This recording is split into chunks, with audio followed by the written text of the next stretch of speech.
Muzonya nina nonke lapha abafazi bakhona amadoda amsili yabonyoko amazulu ngasikhathi bekuliwa lapha nge94 ngathi 94 Mandela prison eGoli ejele amuzange lemabhuti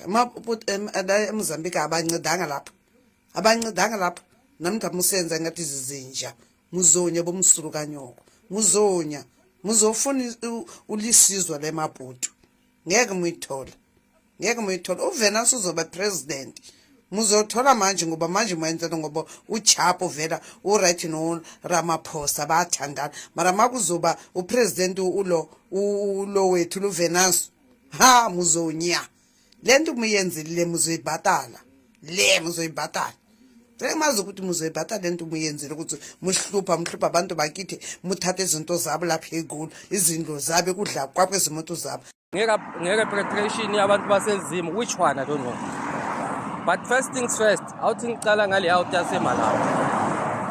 uGuy uphumile campini athi uyozithengela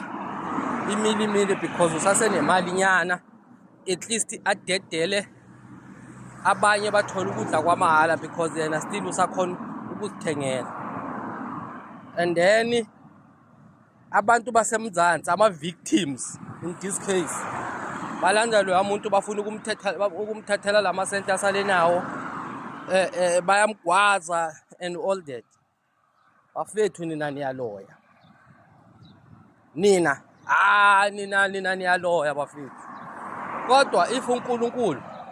noma mina ngingabelieve kuNkulunkulu mara if ukhona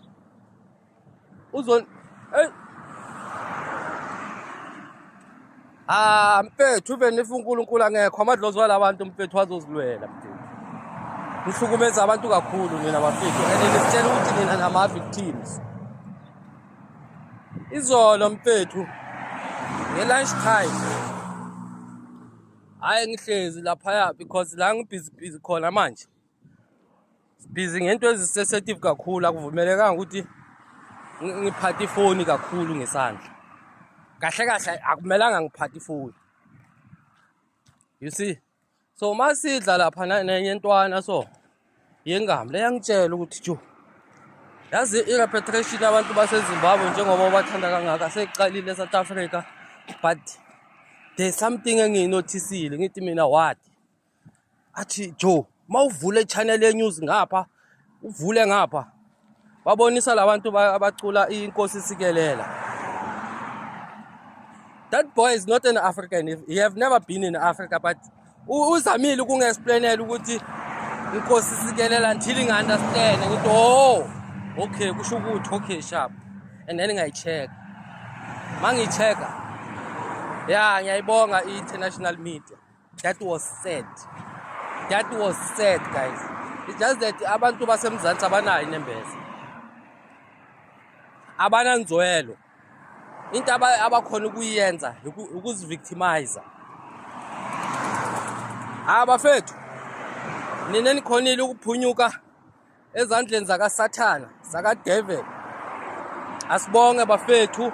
high spirit high moral high discipline masifike ekhaya we still kumele sichubeke silwe akumelanga sihlale phansi because nalabo esibashiye ekhaya basicindezela kumele silwele ukusurvive. At this point in time we need to fight back kumele sichange indlela zokwenza silwe negovernment but ngimfisela konke okuhle bafethu and then nani enisele emuva ngithandezela ukuthi amabhubesi anganithi because amabhubesi awane support egovernment angozi kakhulu you see. So let me get back to General Nhlanhla Mkhwanazi.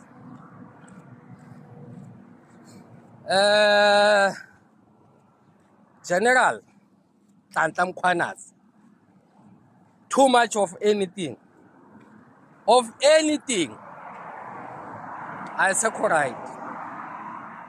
Why kumele uGeneral Mkhwanazi all the time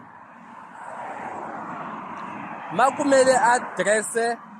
something on national TV kumele akhuluma ngokuchitheka kwegazi? For me it sounds too much. ngifila sengathi kunokuthusela umphakathi kunokuthusela ugovernment kanti kwenzakalani eKZN ethina singayazi is just that umbuso ugovernment ophethwa abantu abacorrupt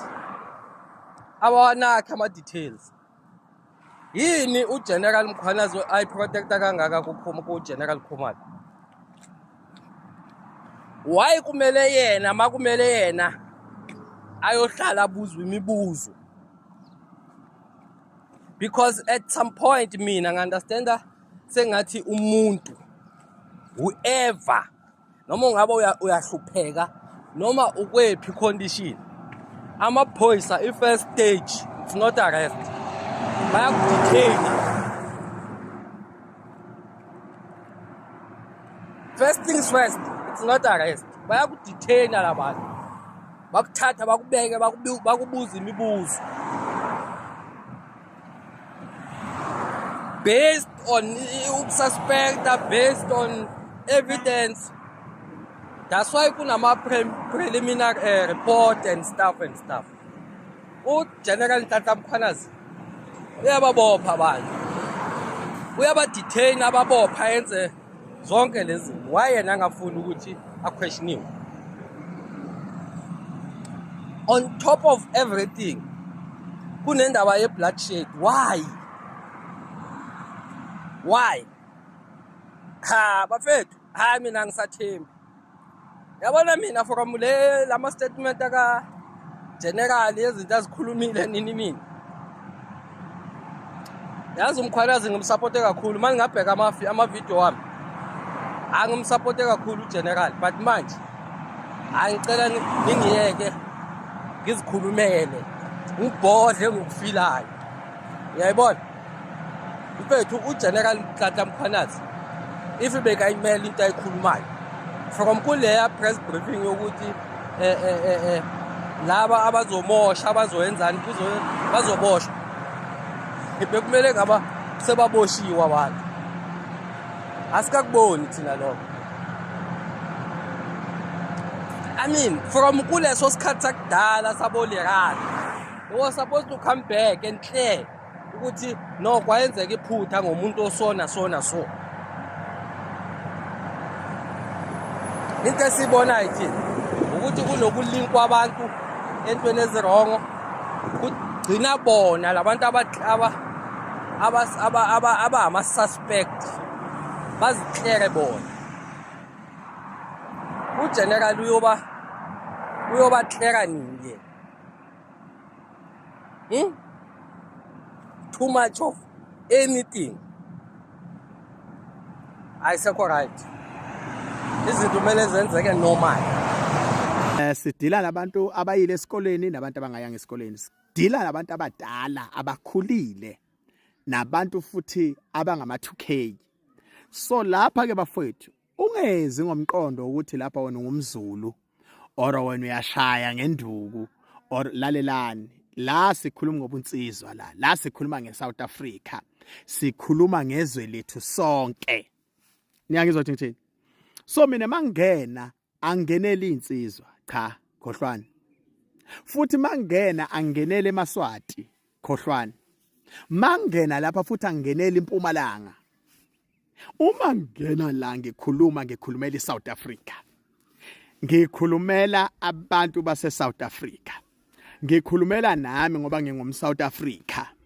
njengoba wena uthanda leyo mpi leyo bakhona bangayithandi impi njengami nabanye abangizwayo njengoba wena uthanda ukutshontsha nokulutha nokuthathela umuntu into yakhe ngenkani cha mina ngijwayele ukuyisebenzela so ngifuna ukuthi ningi-understandeni ke bafana mantombazana ninendelelayo la ku social media ake nginitshele nisazodliwa ningalotsholwa bantu besifazane nine enidelelayo la ku social media enengayiphethe kahle ningacabanga ukuthi niyaze advertiser nizoba right cha nisazoba yiwiliwili nje zomgwaqo nawo amadoda anibhekile manje lokubhizi nikhipha inhlamba ngamakhala banibuka nilokubhizi nidelela ngingazi ukuthi amadoda enu niwaphela ngasiphi isikhathi manje lokuni ibhizi nerasa nithuka abantu estradini wozani lapha abafana ngiyaphuma kubantu besifazane ngeke ngilokhu ngiphikisana nabantu besifazane ngiyindoda mina biyani lapha emadoda yekelani ukuphusha lento ngoshuni wobuZulu noma ngoshuni wobunsizwa asiphusheni lena nto ngoshuni weSouth Africa asiphusheni lo shuni lona ngoshuni asiphusheni lento ngoshuni weSouth Africa o accommodate wonke umuntu ene masiphusha ngoshuni weSouth Africa siyowazi ukuthi eSouth Africa kunesangoma esingamazi uJesu futhi esingayingeni indaba kaJesu enakulona iqala vele izinkolo zethu ayifani kunomfundisi ongazwani nenyanga obona ukuthi umuntu mhlawumbe nimembona ukuthi ngempela lo muntu uthwasile uvela abona inkunzi malanga yedemoni ngeke samsola vele izinkolo zethu azifani kunalo muntu futhi bakithi inkosi yami yena okhule vele engumZulu ebelivela ekuthenini vele uyisishoshovu uyabona bakithi makumele kushaywe uyashaya cha siyabadinga abantu abafana nalabo mara sibadinga kuphi la kumele kushaywe khona hayi manje ke bakithi sibagwajisile abantu bokufika senze konke soyekelani ke manje uthi ndlulele kithi bakithi sendlula kwamanye manje amakamela along bafana sengena kwamanye amakamela along kakhulu amakamela efuna ungena kuba bafana anisigwajisi thina opastor nobafana futhi nje uyinkinga nje umuntu okhulele estradini njengami bakithi uyinkinga nje hamba yedwa futhi manje seningangenzani bakithi sengibuya khona le bakithi le phansi le Mozambique le sengibuya naseZimbabwe nje lele sengibuya yabafana futhi nje beside lokho nje mina ngiyinsizwa straight nje i-country yami ngiyayithanda abantu base-South Africa ngiyabathanda but into engayifuna amasimba manyala ngiwavumeli mina bafana angibavumeli ngidlila angibavumeli ngisutha angibavumeli ngilambile angibavumeli ngihluphekile so nje kulento bakithi lena asingayiphushi ngobandlululo asingayiphushi ngokukhethana asiphusheni sibe into eyodwa vele ukungithuka cha ngeke kusebenze ngeke kusize bafana ngeke kukusiza ukungithuka ke futhi ngeke ngize ngithuliswe inhlamba yini bafana phela inhlamba demo mina ningithuka bafana is demo ngiphumelela ngiyaphumelela mina bafana ngiyaphumelela ungigada ngapha ngithola ngapha ngisemcimbini ngiphethe umcimbi ngiyabhadalwa uthi ungigada ngapha ngiyibrand ambassador ngiyabhadalwa uthi ungigada ngapha kuqashwe iveni yami yakuphi vele ngeke usangenza lutho bafana mina phela ngizange bafethu ngikholelwa kucashwa umlungu vele from day 1 ngangiyimele njengoba ningazi ukuthi bengena emalenke ngifike ngihlanganisa abantu bangiphi imali njengoba nibalo 2 rand nini mina ngangihamba nemali emarenkeni eserious angithona ungibona emavideo na ungibonanga ngiyithatha so manje ke lalelani ke bafana ngicela ukuthi nazi ukuthi njengamanje la mina angizela ngizophehla udlame la uma ngabe bengiphehla udlame bekumele ngibize igama lomuntu ngikhulume ubu-wrong bakhe ngikhulume nezinto ezifihlakele ngaye angikho lapho mina futhi angithengwa ake nginitsheleni mangikhuluma la angithengwa khuluma ngefoni yami ebizayo mina uma ngakwenzela ivideo ngePro Max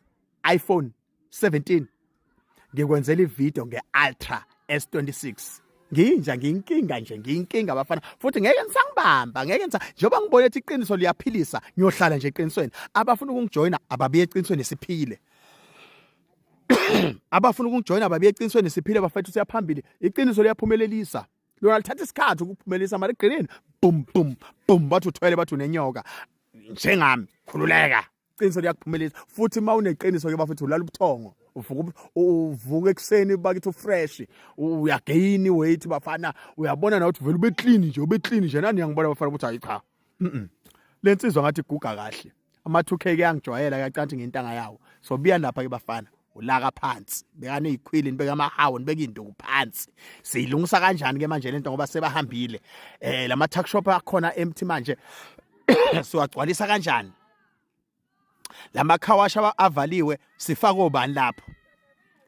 labe ba driver amatekisi abahambile nje amatekisi emile hobani abangenayo lapho into ekumele sibe busy ngayo manje hayi ukuthi mlibe thina silo busy sayokhipha la sesibakhiphe khona sifaka obani asithi masikhipha kungena umuntu sikhipha umuntu kungena umuntu kube busy nalabo gogo abalwela irent ngeke basalwa siyezwana musi mina ngizowakhizwe bafana ngizowakhizwe mina into engizele ngizowakhizwe ngithi mina lalelana ngeke ngize ningithulise vele ngeke angithi mina kahlahle mina ngwala phela mina ngwala eSouth Africa la kukwami la kahlahle eSouth Africa uthi akususe ekhaya kukwami so umunye ukhuluma thana ubani wena lalelani njoba nicaleni ningikhulumela umbhede nthena nawe hamba nisijwayela kabi ningijwayela nje kabi bafana ningijwayela nje kabi mina ngino shifu wami le embuzini ngilapha bokwamahlalela induna lapha la mina nginobukhosi mina engangijoyeli kapha niyakwazi eMasibekela nini eMasibekela niyakwazi gugulani lapho nithi Masibekela village nginenduna nginenkosi nginoshifu manje ngoba phela ngiphile estradini bafana phile emgwaqeni athiwa ngiyangena phakathi kwa-workshop ngithi bo Richards Bay ngiphinde ngibuye futhi ngithi Gauteng ngingena bakithi ngithi MTN rank ngidlule ngithi Rustenburg